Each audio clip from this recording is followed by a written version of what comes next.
Assalamualaikum warahmatullahi wabarakatuh. Perkenalkan, nama lengkap saya Maimun Tutuda dengan NIM 04899574. Saya mahasiswa dari Universitas Terbuka Gorontalo. Di sini saya akan melakukan wawancara bersama pemilik usaha peternakan ayam petelur di Desa Timbolo Timur. Wawancara ini saya lakukan untuk memenuhi tugas mata kuliah Manajemen Risiko Agribisnis. Baik, langsung saja pada wawancara. Bapak, apakah sudah siap untuk saya wawancarai? Siap, insyaallah. Ya, baik. Terima kasih. Sebelumnya, Bapak bisa memperkenalkan nama? Perkenalkan, nama saya Hidayatullah Estimum. Bisa disapa dengan Hidayat. Pekerjaan, Pak? Kerjaan ternak ayam. Oke, baik. Bapak, apakah sudah siap? Insyaallah. Ya, baik. Jadi sebelumnya saya akan menjelaskan terlebih dahulu topik wawancara kita. Di sini ada 2 poin utama, yaitu terkait resiko eksternalisasi. Yang kedua terkait resiko strategis. Pada 2 poin itu ada beberapa pertanyaan yang semoga saja Bapak bisa jawab satu persatu. Oke, Pak. Untuk pertanyaan pertama, pada resiko bau kandang, itu apakah selama menjalankan usaha ini pernah muncul keluhan masyarakat terkait bau kandang, Pak? Jadi alhamdulillah untuk bau kandang itu, untuk keluhan masyarakat itu biasanya tidak ada. Yang pertama karena kandangnya jauh dari lingkungan masyarakat. Terus yang kedua, kandang biasanya sebelum digunakan itu masih divaksin, itu dinamakan vaksinasi kandang, sehingga ada sterilisasi. Kandangnya tidak akan tercepat untuk terkomunikasi atau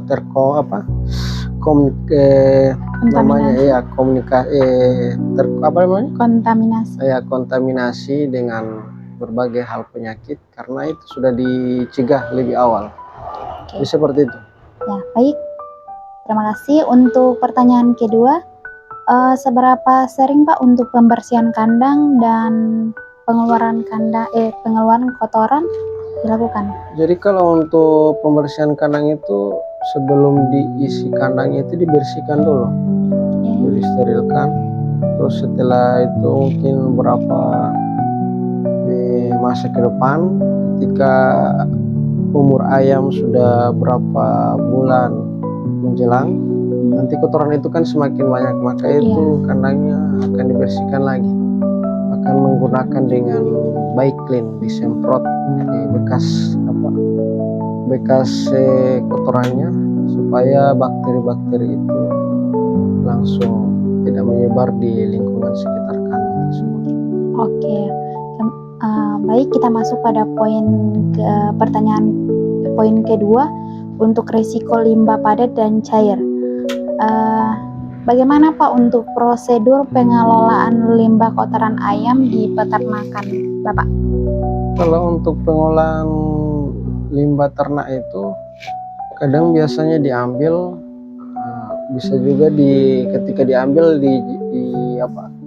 dijadikan seperti menjadi pupuk.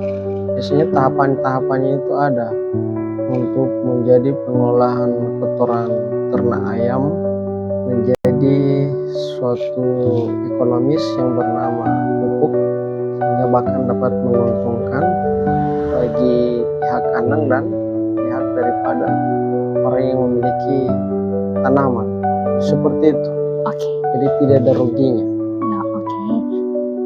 Baik, kita masuk pada pertanyaan ketiga, untuk resiko penyebaran penyakit dari luar. Pak, apakah pernah terjadi kasus penyakit yang bersumber dari hewan luar atau dari lingkungan sekitar? Jadi kalau untuk kasus penyakit di lingkungan di luar masuk ke kandang itu artinya sudah dicegah lebih awal, kecuali nanti ada musim-musimnya, kayak macam musim penyakit ayam itu biasanya bisa juga kandang ternak ayam tersebut kena dengan penyakit itu. Akan tetapi bagaimana cara untuk mencegahnya sehingga kita punya antisipasi daripada pencegahan untuk penyakit ayam tersebut. Oke. Seperti itu.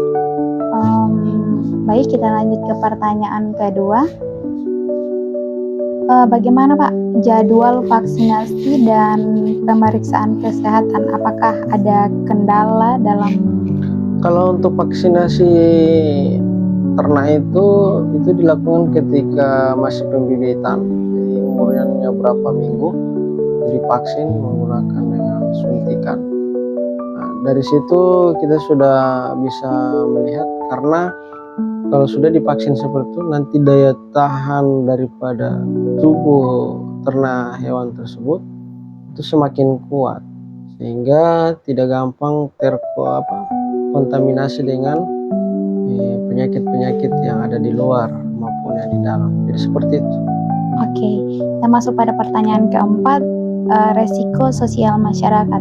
Bagaimana Pak hubungan Bapak dengan masyarakat sekitar terkait aktivitas peternakan Bapak? Jadi seperti macam saya jelaskan awalnya, karena kalau mungkin mengenai tentang sosialisasi bagi setiap masyarakat, hubungan dengan masyarakat itu kan kadang pertama jauh dari lingkungan masyarakat sehingga tidak ada bau ataupun yang merasakan daripada lingkungan sekitar masyarakat itu seperti itu. Oke, terima kasih. Kita masuk pada poin kedua untuk terkait risiko strategis. Di sini ada 5 pertanyaan, 5 poin, dan ada pertanyaan di setiap poin tersebut. Jadi kita masuk pada poin pertama, ketergantungan pada pakan komersial. Dari mana Bapak memperoleh pakan utama untuk ayam? Kalau untuk pakan utama itu biasanya dibeli dari yang sudah jadi. Itu yang pertama. Yang kedua ada pakan tambahan-tambahan seperti padi dan jagung, lemen. Itu adalah tambahan-tambahan untuk makanan ternak. Kenapa? Untuk meminimalisir daripada suatu ekonomis.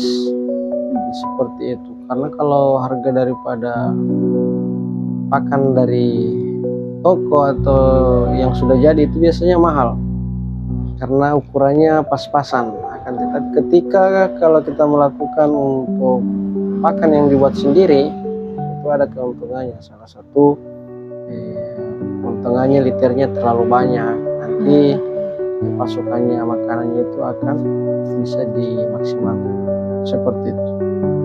Oke, kita masuk pada poin kedua. Pertanyaannya, bagaimana kondisi permintaan telur dalam beberapa bulan terakhir ini, Pak?